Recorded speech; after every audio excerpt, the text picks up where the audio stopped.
Our next group of presentations will be from the National Security and Intelligence Surveillance and Reconnaissance Division. And we're lucky to have the Chief of NSID, Andrew Seedhouse, with us this morning. National Security and Intelligence Division undertakes internationally recognised research and development into technologies aimed at enhancing the national capability to produce accurate, relevant and timely actionable intelligence for both defence and national agency decision makers. Please welcome our first presenter, Carl Jenke.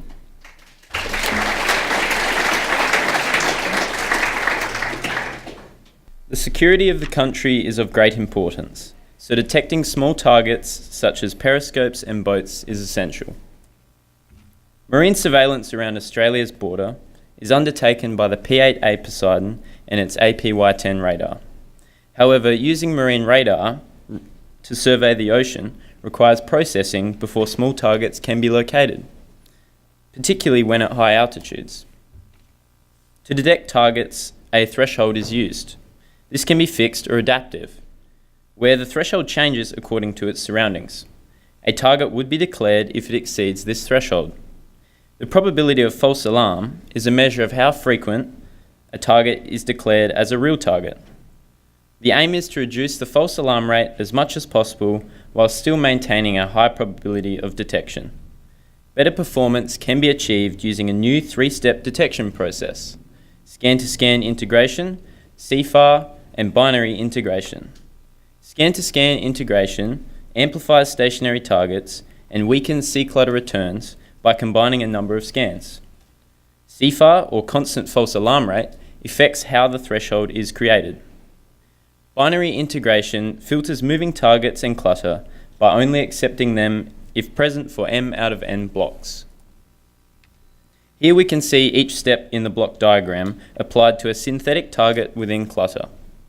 Scan-to-scan integration on the top right, CFAR in the bottom right, and binary integration in the bottom left. Monte Carlo simulation is used to determine the performance of the detection process. This is achieved by iterating the target position and its intensity, then averaging the probability of detection.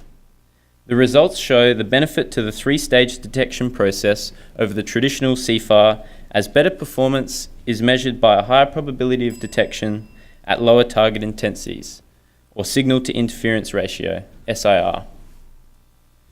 My implementation of the detection process on simulated data was used to generate the results for a paper.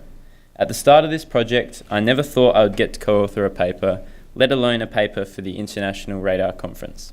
Thanks.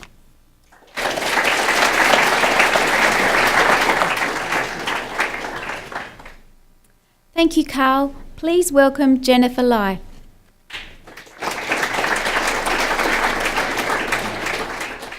Okay, this morning on Who Wants to Be a DSTEM Millionaire, your $1 million question is, how much money has Defence invested in the Jindalee Operational Radar Network Dawn Phase 6 upgrade? Is it A, $1.2 billion, B, $120 million, C, $12 million, or D, $1.20? Time is up, and the correct answer is A, $1.2 billion. Now, who got that answer correct? Okay, who got that? Okay, who actually knew the answer and didn't have to guess? A few people. We have a few millionaires in this room, but for everyone else who didn't know, Dawn is a wide area surveillance system consisting of 3 high-frequency radars that can detect objects from up to 3,000 kilometres away. Based on Australian technology developed from the 1970s, it has been operating since 2003 and will be upgraded in the near future to maintain its potential to at least 2040. DST have been part of this process every step of the way, continuously researching and developing new technologies to improve Dawn. However, as demonstrated, new generations of students generally don't know about Dawn or the $1.2 billion upgrade that will create over a decade of exciting job opportunities. My role is to help remediate this issue. I was tasked with reviewing material and providing university outreach strategies that can promote student interest for years to come.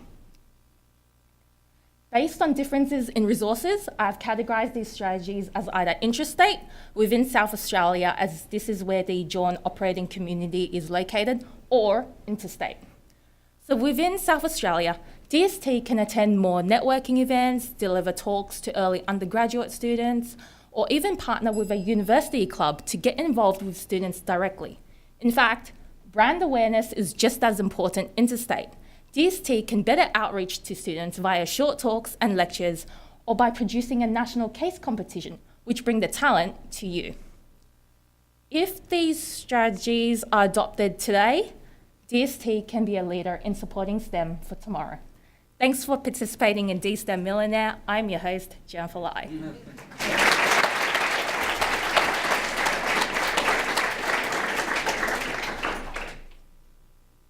Thank you, Jennifer. Please welcome Rebecca Rafferty.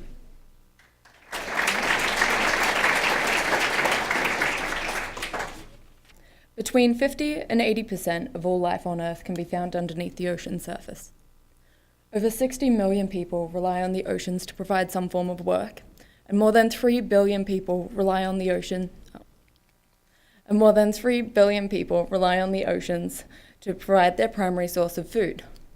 Illegal fishing undermines sustainable fishing practices and yet is responsible for up to 18% of all fish on the market. It's putting at risk the oceans, it puts at risk our jobs, and it undermines our global food security. If you had to look at this image and determine how many of these vessels were illegally fishing, could you? The sheer volume of this data makes this difficult. It's clear that automated techniques are required to support our analysts in identifying illegal fishing. I have extended a DST system with an agent-based capability to determine possible illegal fishing. This uses positioning information combined with logic to automatically detect suspicious behaviour. Suspicious behaviour includes, but is not limited to, approaching vessels or vessels approaching each other for sea-based transfers.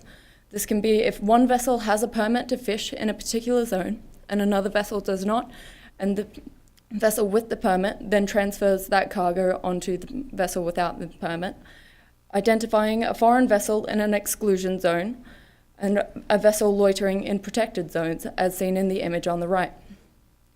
To enable this, I have encoded the ability to process a stream of data, applied logic, and generated geospatial zones. It's through these additions that we can analyze real-world data and look at real-world information and regions.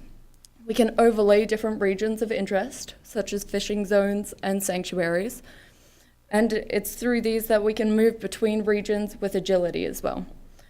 So through these additions, what have I done? I have given us the ability to automatically infer whether or not a vessel is illegally fishing.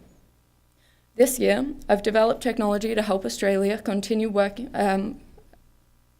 to help Australia address this global issue. I've co-authored a paper on this research, which I found out today has been accepted to the International Conference of COGSEMA, and I've secured a cadetship where I can look forward to continuing work which will help protect Australia. Thank you.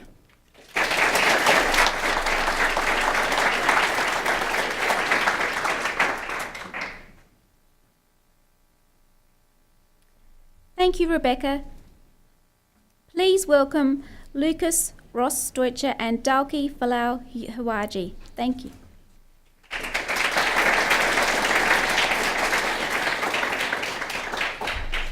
Hello everyone. So I'm pretty sure each of you have used a search engine at some point in your life. When you search for something, say in Google, you're basically running a query. And you get your resource set, you get a set of websites as your resource set. What if you want to search for something in one language and get your resource set from documents in another language? In this project, we are trying to build a system that can search across languages and across different types of media by using different query methods. Hence, we have the name Multimedia, Multilingual, and Multimodal Discovery, also known as M3. This is a research project based on in the fields of information retrieval and natural language processing. To explain the process briefly, first of all, we are using several tools in this project. NiFi is a data routing and management tool. We use it to route data to translation services and then into Elasticsearch. Elasticsearch is a search engine. We use it to index data into it and to run queries on them. This gray box in the middle represents the information retrieval system. It was built by another placement student last year, and Lucas and I picked up the project from there. My task in this project is to evaluate the results of the system. To do that, first I need to index data into Elasticsearch. Then I have to run queries as HTTP requests to the system. Once I get the response, I need to format those results again to prepare them for evaluation. The final task is evaluation, and to do that, I'm comparing the results I get from this system with another resource set that is already judged by humans. This evaluated data then can be used to measure the performance of the system and to tune in the accuracy. And Lucas will explain what he has been doing. So while Dulki has been working on the evaluation part, I've been working on an extra component that lies within the information retrieval system, known as the embedding service. The embedding service exists as a web application that communicates with NiFi. It serves data from multilingual aligned vector spaces that exist as files on the database. These vector spaces contain lots and lots of points that can be described by numbers. These points can then also be labelled with words or sentences. Now, if you imagine these points as stars in space, then their points can be most simply represented by three numbers, their x, y, and z coordinates, for example. Now, if we were then to label these stars with words, then our Milky Way galaxy becomes a bit like a vector space, but only in 3 dimensions. The embedding service that I've been working on has been working with vector spaces that are in 300 dimensions. These vector spaces are machine learned using, so they have been machine learned on lots and lots of text, and the groups of points and distances between them can be related to the meanings of the words. Now, if we have our Milky Way galaxy in one language, and we have a bunch of other galaxies in another language, how could we use this information to translate words? So we can use the translations of words that we already know to align two galaxies together, or more than one galaxies together. Then using the points that are close to one another in the newly aligned space, we get possible translations for any words. One of the things that my embedding service can do is take a point in one vector space and look up close points in another vector space, retrieving the list of close words and translating the words. So for example, you can take the vector of the word cat in English to find the word Katze in German, because their vectors will be relatively close to one another in the aligned space. So we can use this information to help find documents in other languages within the information retrieval system. So with that said, I'd like to take this opportunity to thank DST and universities for having us on the SVP program. We've had a fantastic time. Thank you.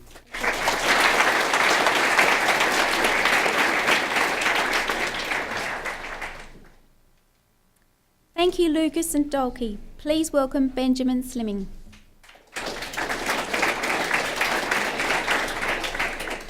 Have you ever wanted to see something far away? Maybe something over the horizon? Traditional microwave radars that might catch you for speeding are only line of sight, and they cannot see above the horizon. In order to effectively assess the performance of the over-the-horizon radar uses the radio waves that are refracted back off the ionosphere, get reflected back down to ground and refracted back. In order to effectively understand and assess the performance of the over-the-horizon radar, a reliable model of what gets reflected back is needed. At DST, the high-frequency radar branch has a good understanding of the ionosphere and the signal propagation losses, but what they don't have is a reliable model of what gets reflected back off the land. And this is characterised by the land backscatter coefficient. Here are some ionograms. The observed ionogram is what gets reflected back and is seen by the backscatter sounders. It is a plot that has as a function of frequency and of a group range. The modelled ionogram has been created by using a ray tracing tool, FarLab, and the real-time ionospheric model. Data for the land backscatter coefficients can simply be determined by finding the difference between these two ionograms and for each cell and accounting for all the other propagation losses. A number of areas were considered using the over-the-horizon radar. From Laverton, first of all, an area of the sea was investigated for validation, and a value of approximately minus 22 dB was found to be the backscatter coefficient. And this aligned pretty well with what is from theory, which says for a fully developed sea, it should be about minus 23 dB. Then, an area in the desert was considered, and this had a value of about minus 34 dB. And this is expected to be a bit lower because it is drier and flatter terrain. Then, an area in the Northern Territory was investigated, and interestingly, this value was approximately minus 20 dB, which is much higher. On further investigation, from Longreach, at a different aspect, it also had this really high backscatter value. This area was hilly and very undulating, and it can be said that therefore the land backscatter coefficient is very dependent on the terrain. More data can be taken, and the observed ionogram can be improved by using high resolution in azimuth, which will create a higher resolution ionogram. Furthermore, the model can also be improved by using 3D ray tracing, and maybe with a bit more data and more research, over the horizon won't be so cloudy.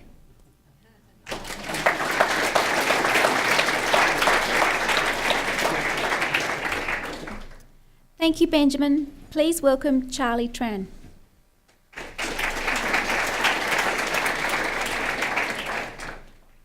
We can improve the performance of radar systems by finding better fitting models to the underlying clutter for the radar system that's operating in a certain environment. So what's clutter? Well, clutter is when, for example, in the particular radar I was working on is that we were working on an airborne maritime radar. So essentially it's mounted on a plane and flies over the water, and it will send out electromagnetic pulses and gets reflected back, and then that's what it collects to find out if there's a target or not. Clutter is just the backscatter from the environment. So in this case, it will be sea. If you have a land radar, it could just be the ground, the trees, the buildings, but essentially clutter is what you classify the data points that isn't for the target you're looking at. So in case of the maritime environment, there will be boats, ships, the top of submarines, all that good stuff.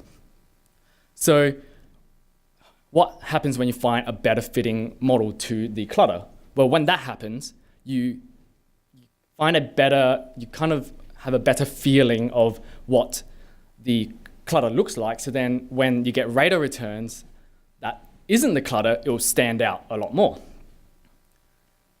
In particular to my project, there was an issue that we wanted to address, which was an issue of thermal noise, which adds more noise to the clutter, so it kind of biases the clutter. And the reason this happens is because when the radar is operational, it heats up, and then that heat gets kind of reabsorbed back into the radar when you collect the data points. So what has been done in the past in the literature is they used a 2-parameter model, but they haven't really considered this aspect of thermal noise. So we developed a 3-parameter model, upgrade of 1, and then we were hoping that this will give the extra parameter to account for the thermal noise. So, and it's called a Burr model. So what were the results? Well, we found out that in terms of the performance, so we measure performance in terms of the false alarm rate, and according to its probability detection, we found that there wasn't a significant improvement in that department, but we found that it was more robust in that if there was a situation where the plane was going over, say, a transition from the sea to, say, a sandbar, it has kind of different characteristics, and in that scenario, the false alarm probability against the probability of detection isn't as affected as, say, the 2-parameter model. So where do we go from here? Well, with this with this new algorithm, we would like to slap it, within a operational radar system, and then to actually bring it out there and to see if the theory matches up with what actually happens in reality. Thank you.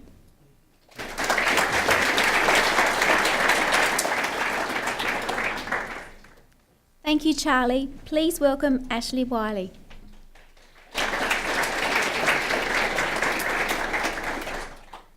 Hi. Now, just to break up the presentation before I get started, can I get you all to turn to the person next to you and share your celebrity stage name? So you may have seen this on Facebook, and it's just the name of your first pet and your mother's maiden name. Please go ahead, I won't test you.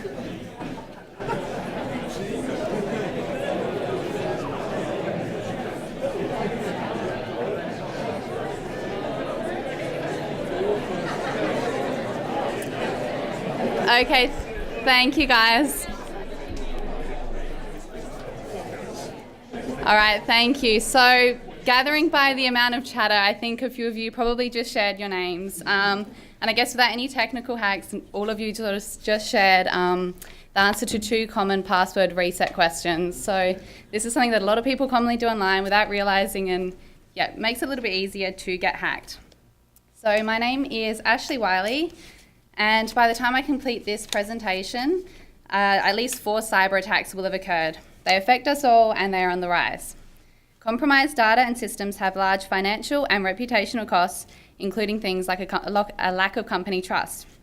So, cyber attacks are an issue, but how can we fix it? So the cybersecurity domain has typically focused on technical solutions, and we've ignored the human. However, humans are currently the weakest link in information security, but this means we can also be the greatest strength. So to date, the research has focused on the individual factors that influence cybersecurity behaviours, things such as education, age, risk aversion, conscientiousness, and agreeableness. However, this doesn't paint the whole picture. When we're at work, there's something else that influences our behaviour, and we call this culture. So organisational culture is colloquially referred to as the way things are done around here. And my research explored culture in relation to information security behaviours around sort of cyber security. So I studied the relationship between organisational culture, security culture, and information security behaviours. I conducted a quantitative questionnaire study, and I looked at 508 working Australians and found some interesting things. So the individual factors I talked about before, things such as age and gender, they were still related to cybersecurity behaviours. However, culture was a stronger predictor. I found that security culture was the strongest predictor of cybersecurity behaviours, above and beyond any individual factors and organisational culture. So what does this mean practically? To improve security behaviours, organisations should focus on developing a strong security culture.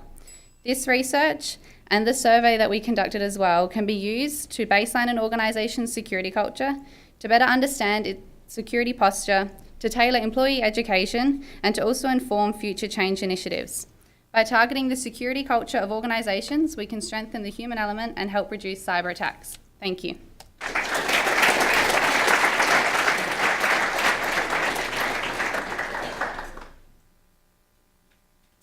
Can I please have the NSID presenters to the front?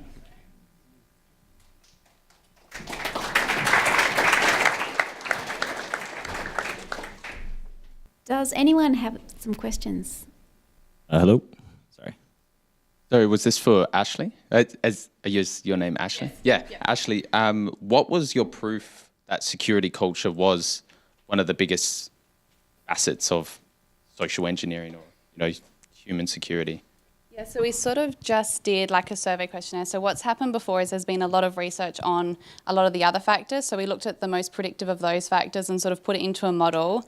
And there's been a lot of research on sort of culture, both in relation to cyber behaviours, but other behaviours as well, of it being a strong predictor. So essentially we used the strongest predictors that have been proven before, looked at the culture measures which haven't been used in the context, put them in a model, and then just through different analyses, we sort of found that to be the strongest predictor.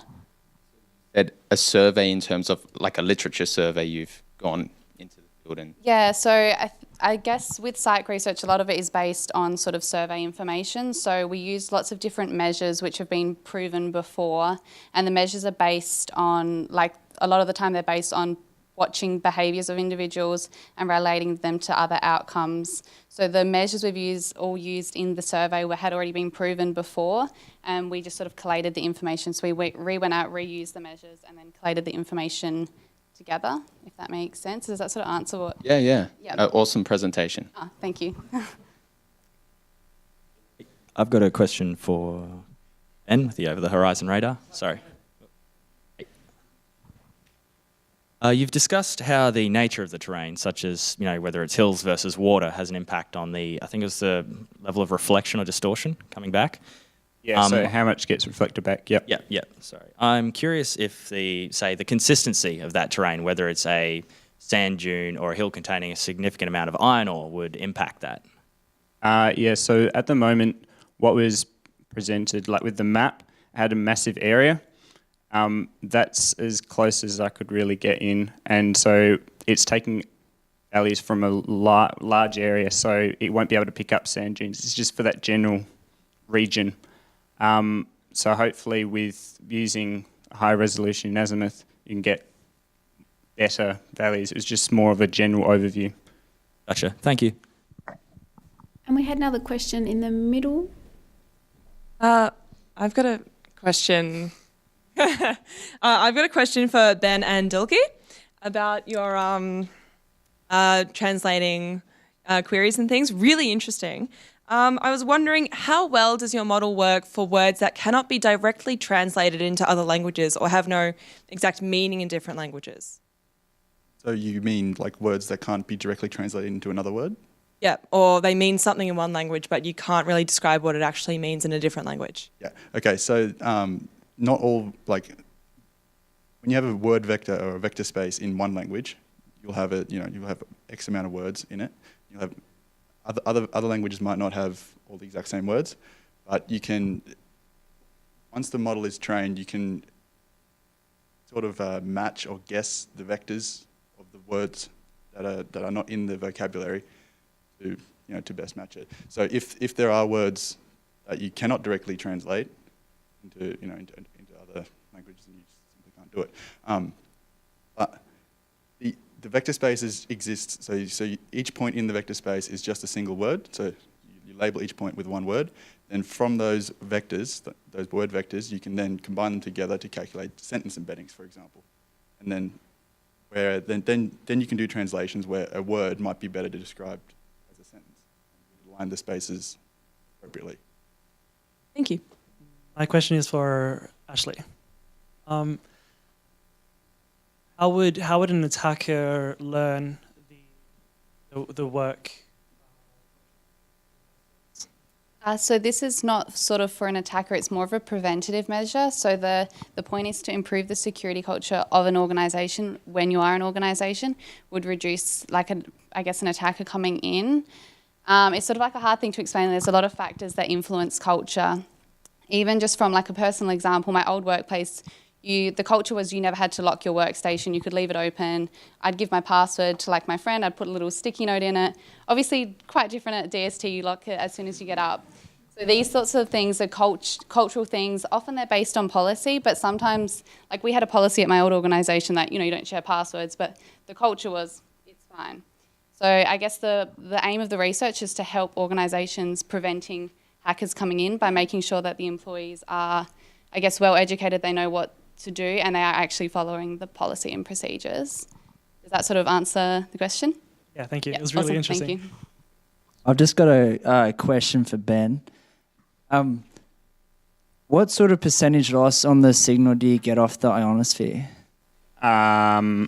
So some of the signal is absorbed in the ionosphere. It depends sort of what elevation you're at. So some of the if you're going really high frequency and the ionosphere is quite weak, then it will just penetrate through and you won't even be able to see things on the other side. In the ionosphere there is some absorption as well in various layers, and that can be about minus 10 dB or minus 10 dB, minus 12 dB. So yeah, not much is actually getting reflected back because it's about minus 22 for the sea and minus 34 for the desert. So nothing's getting reflected back, not much. And then in the ionosphere, there's some bits that are absorbed. Yeah. Yeah, that's cool. Thanks. Got a question for Carl. How you doing? You were talking about writing a paper before in your presentation. Congratulations, by the way.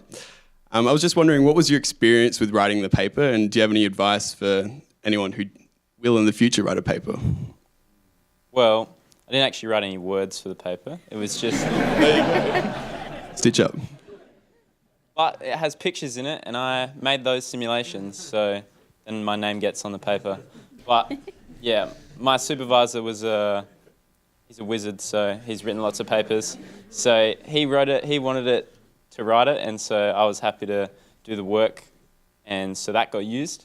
And yeah, I don't really have any advice for writing it, because I didn't. Thank you. Yeah. Hi. Jennifer, I have a question for you. Firstly, excellent presentation, and I heard about your project on the grapevine, and it's really interesting to see something that's quite different from the physics and engineering and so forth. Can you just tell me something about your methodology, what you spent your time doing in NSID? Yes, so my methodology, I broke down the 12 weeks into sections. So I followed 5 phases. So the first phase was define the problem. So in high frequency radar, that particular branch, they wanted to outreach more to students, but they weren't sure how to go about it. So I was wondering, what exactly is the problem here? Is it because they're not sure how to communicate with students, or is it another problem? So first I found that, and I thought that it was more of an awareness issue. Not many people actually know about DST from my experience. I'm sure everyone here does, but from telling friends that, oh, I'm doing an internship with DST, even though they're STEM students, they haven't heard of DST before. So with that, I thought that it was an awareness issue. And from there, I broke down the problem. So I think these are the factors which caused the problem. So I broke it down. And from there, I conducted some research and validation to see whether my assumptions were correct or not. Following this, I then solved the problem and came up with those strategies. And hopefully they will be implemented. I hope so too. Yeah. And that's pretty much the methodology I followed. Sure. Okay, also to Jennifer, great presentation. Just wondering, are there any concrete, do you know if there are any concrete plans to implement some of that stuff, in particular anything with the competition? So currently I am still writing up my report and doing presentations, so there aren't actually any concrete plans on implementing those. So with the case competition, that is a bit more difficult for a single branch to initiate on their own. So potentially this may be a collaborative effort where the whole of DST may produce that national case competition if it does get implemented.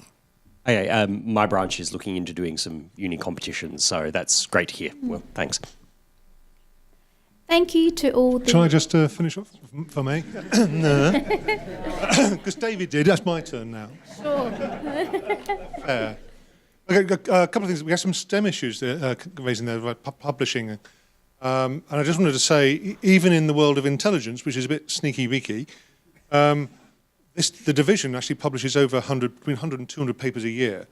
So you can have a scientific career and establish yourself as an individual scientist, even in a classified area like this, because the techniques aren't the classification. The other thing was we're doing a bit of outreach for particular capability. Also, we talked about the investment in high-frequency radar. That is acknowledged as Australia is the lead in the world in high-frequency radar. Imagine that, but not actually having a STEM pipeline in the universities to keep it going. So that's a national issue. So that's something why we're looking at those things and addressing it. General thing then about intelligence. Intelligence is all about the truth is out there. Unfortunately, there are some people who don't like us of hiding that truth. So what to do that, we then need people who will come along and help us make the sensors and the collectors better. We'll then understand the behaviors of the people that are doing those things, and then produce the automated processes for us to actually extract the best truth. And these folks here are helping us start that generation.